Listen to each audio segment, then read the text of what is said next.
Okay, can start. So good afternoon, everybody.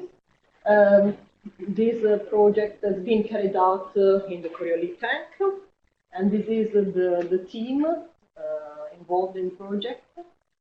So we have people from Polytechnic University of Bari, University of Hamburg, University of Palermo, Technion in Israel, University of Bolton, University of Twente Enschede, and of course we are very grateful to our hosts in the JEVERB for their support on site and also for their help with data processing, which is of course still ongoing. I will show you just some qualitative results of our project. The project refers to the possibility of interaction of a jet which is released in presence of vegetation, but actually obstructions, and how rotation probably could affect. So the idea was this one. We know that we have the discharge of rivers or also wastewater coming from plants. They discharge in small basins or also coastal waters, and they have a great effect on the aquatic ecosystems because of the transport and spreading of turbulence, but also scalars, and also because they are able to put in suspension sediments and so on. This impact is even more profound if we have the presence of vegetated canopies or also, for example, mussel or oyster cultivation farms. And so the question was this one, how these jets interact with the environment in which they are discharged, and which are the most reliable conditions. May we mitigate their effect, rotation affect these jets. And in literature, in previous studies, all these topics have already been investigated, but separately. So we have studies about jets released in unobstructed flows, studies about the effect of vegetation on flows in general, the case of unobstructed jets in rotating environment. More recently, some works about momentum jets released in channels obstructed by vegetation. But we don't have any information about jets released in vegetated pattern and under the effect of the Coriolis force, but we are always under the effect of the Coriolis force. So this is the aim of our project. We know that actually in large seas, in oceans, surely the effect of rotation on turbulence should be quite negligible because there are, of course, different scales. But we also know that the mean flow is modified by rotation. And so also the transport and spreading of turbulence, we expect that this could be affected. And so we think that some more investigation is needed to understand these possible effects of rotation on friction and also turbulence. We generally refer to vegetation, but in our case, we want to mean also obstructions, which can be, for example, these are real pictures of real environment taken in southern Italy. This is Marpiccolo. We have some mussel farms there, these pictures, that one. But obstruction can also be consider the case of some mangrove forests, for example, in tropical regions. And so this is the facility. About our experimental setup, we have in the center of the tank the laser source, and then we have put we have a still water level fixed, which is 80 centimeters, while we perform the different rotational periods. The water, in all cases, was solid body rotation, and we put the obstructions on a panel. The obstruction panel was 2 meters or 2 meters, and the obstructions were produced by some plexiglass rods, rigid and emergent too, with a diameter of 2 centimeters. We used 2 different spacings. They were regularly spaced, but with 2 different spacings. And this panel was put in the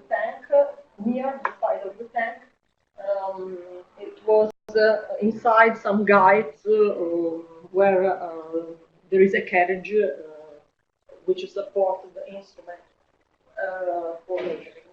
About the jet, it is fitted by another circuit, and it is a momentum jet, so we have water released in water.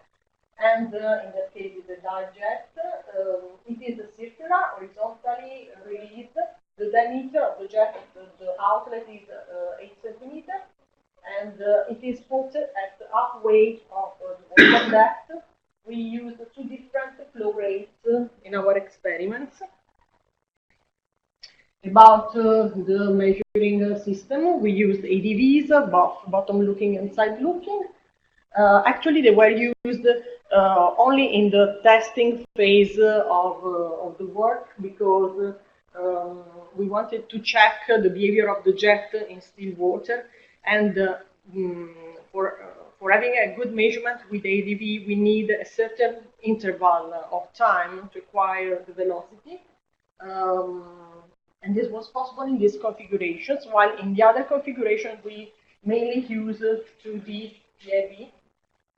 These are some technical features we have reported, and from the laser source we add this sheet of laser, 5 millimeters thick, spanning an area of 3.3 square meters with this opening angle of 60 degrees. And of course, we have some particles in order to be captured by the laser. And there were 3 top cameras. They were fixed on rigid support, and they were named PCO 1, 2, and Falcon. They ensured 3 different views, which were partially overlapped in order to have the best coverage of the jet. And so, from the top, this is the top view. These are the 3 views of the camera, overlapped, of course, in the central part. This is the jet outlet. So here, there's a list of the experiments we performed. The first in green are just for testing. The main ones are the blue ones. I have to tell you that we had only 15 days for our project, so it was quite short. And the last one, we also used laser-induced fluorescence. So this laser scanned the volume, and it was recorded the behavior of the particles, but actually now we haven't still analyzed this case. About some parameters, these are the 2 different spacing of the rock. They are respectively representative of a sparse vegetation and a relatively sparse vegetation. I've told you mimicking rigid and emergent stems, or in any case obstructions. The PIV measured 6 horizontal layers starting from 10 centimeters from the free surface and then deepening with the constant depth of 10 centimeters. This is a transversal view of the tank in the interested area. And now I show you really some very first results about our processing. Actually, we are following 2 different procedures in the analysis of the result, because of course the PIV recorded the images with the 3 the 3 cameras recorded the velocity field with this frame rate for 1 minute and providing 2,000 images. These images needed to be coupled and correlated, of course. The first way, we have used this ParaFeed software which runs in MATLAB with an extensive parallelization to reduce the computational time. We've used a 16 pixels interrogation window. We have estimated for each camera and each layer the calibration coefficients, and so we obtained these data points for the 3 cameras. Now I will show you some results for the first camera, which is one of the closest to the jet outlet, the PCO1. This is the reference system for these results. And of course, I show you some selected cases. So principally, no rotation, no obstructions, only jet. No rotation, obstruction, and jet. Rotation, no obstruction, and jet. Rotation, obstruction, and jet. To evaluate the possible differences of spacing and the flow rate, in this case, are always the same. So this is just to show you the horizontal velocity required. Of course, here you see the case with no obstruction. There are the cases with obstruction. Top row, no rotation. Bottom row, rotation. And about the first case, this is a very typical behavior of the jet. So apart from this first half of the map where there are some local effects, we notice that we have the typical symmetrical shape of the jet. The jet is fully developed, and we have velocities which are gradually decreasing when increases the distance from the jet outlet. When there is the rotation, of course, water is in solid body rotation, and we notice the bending jet, which is still quite symmetrical with respect to its axis.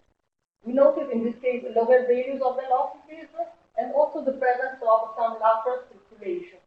The effect induced by the obstruction is also quite evident.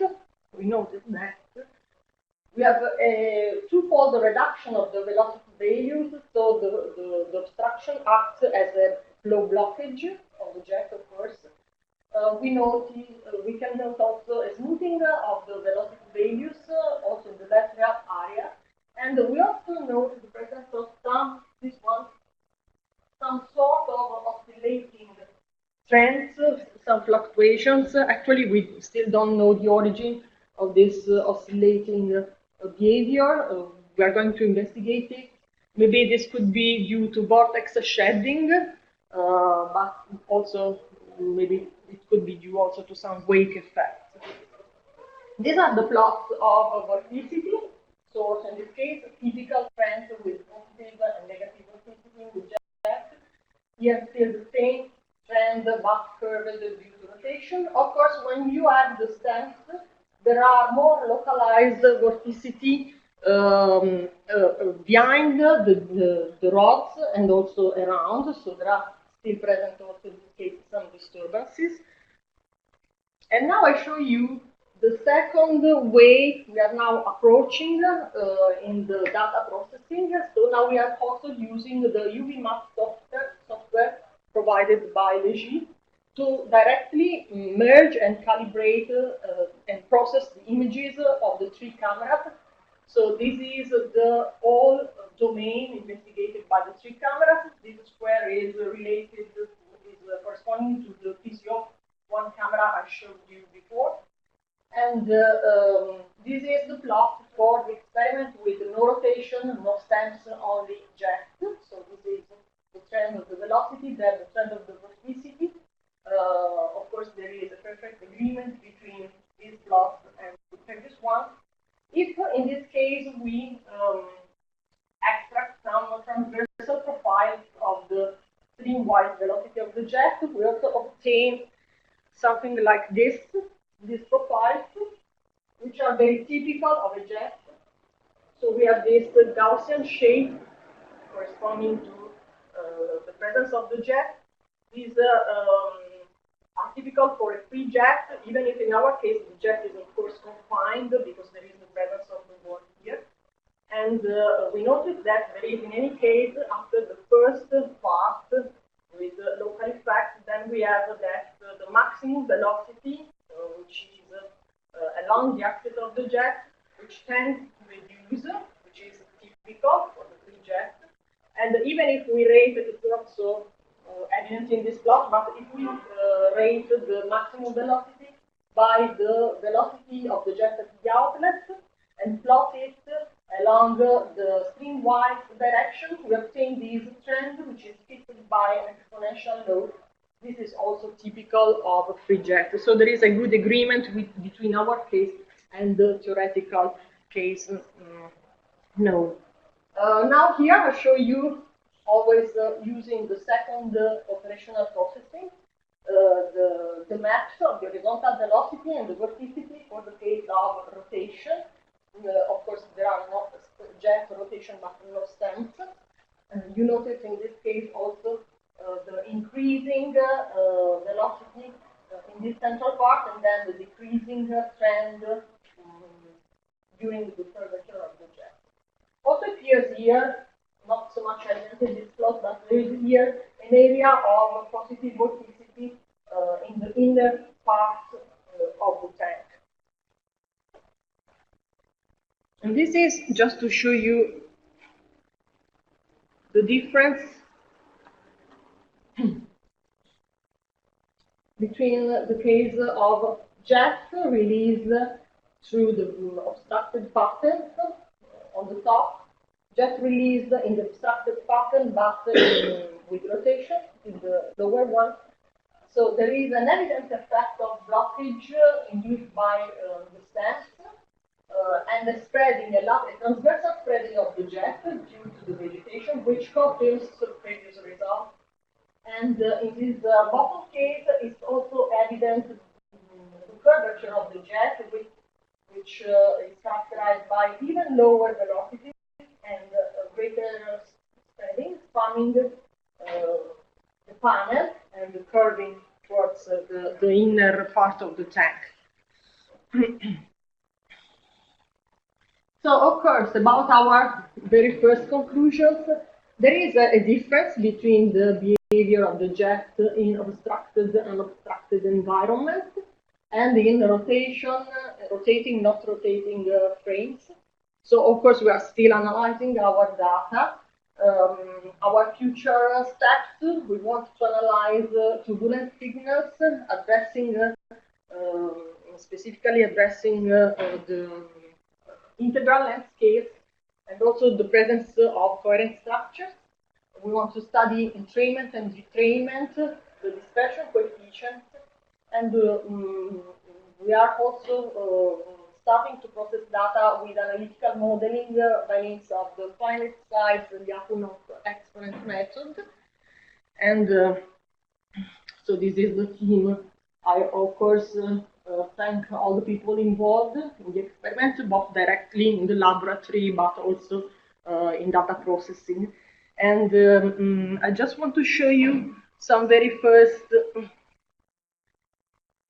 if possible, some very first analysis of the turbulent signal. So if we make an autocorrelation function for the turbulent velocities in some selected point, we are trying to check the slope of this spectrum, and we notice that for some points there are trends which really follow the slope of -5 1/3, which is typical of an inertial subrange, and in some other cases follow the slope -1, which is typical of an energy production by a boundary layer.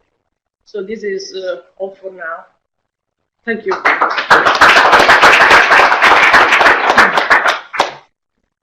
Yes. Thank you. Yes. Just have a question for you. Did you compare the PIV velocity from the PIV with the ADV? current meter? Yes, we did it for the case of the jet release in actually in still water and with no obstruction. We have a comparison. Also in still water with obstruction, the measurements are the same. The order of magnitude is the same. We didn't use actually ADVs with the tank in rotation because there was a technical limitation in this. Because when we put in rotation the tank and there is the jet released in the tank, of course the jet travels the tank, and then after a certain period it returns back on its origin. So it overlaps to the previous circulation. And so in this case, if we have the ADV fixed in one point, the field of the velocity is modified after one full traveling of the jet. So we could not have other measurements. So the ADV was used only in the case of still of no rotation to check the validity of the calibration of the PIV. Yes, We have a good. Good to do the RE at the same time because the ADB is making shadow. So we have to do again the same experiment because the ADB. The ADB is intrusive, of course, so Yeah, it's inside the not only water. it's intrusive for the flow, but also for the shadow of the laser. Yes. And the camera. So it was not possible to really. First, would be ideal to be able to check at a given point, but then you don't see the point. Not only you don't see the point, but there are shadows. You can compare the different configurations. So tank steel, but the jet flowing, and we made some measurements with ADV only, and then same configuration with the PIV only, but not together.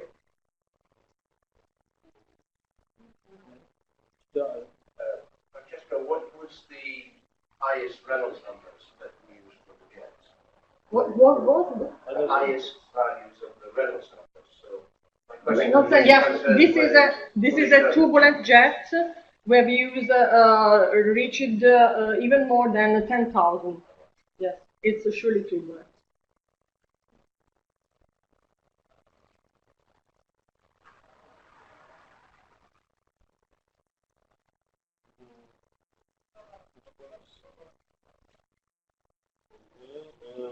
Now, in fact, there is still a last talk in the other room.